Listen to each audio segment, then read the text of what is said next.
दोस्तों, हमारा YouTube channel में स्वागत है। दोस्तों देखिए, हमारा किचन में सब काम हो गया है।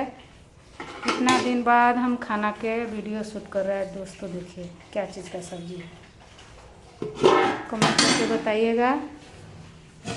इधर में देखिए चावल बना है। दोस्तों आज देखिए इधर में कितना बारिश हुआ है गुवाहाटी में।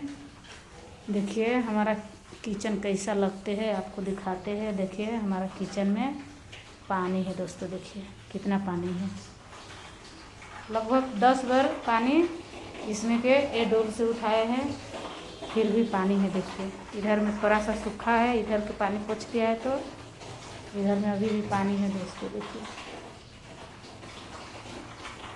हमारा चैनल के लाइक कीजिएगा दोस्तों, सब्सक्राइब कीजिएगा दोस्तों। बाय बाय दोस्तों।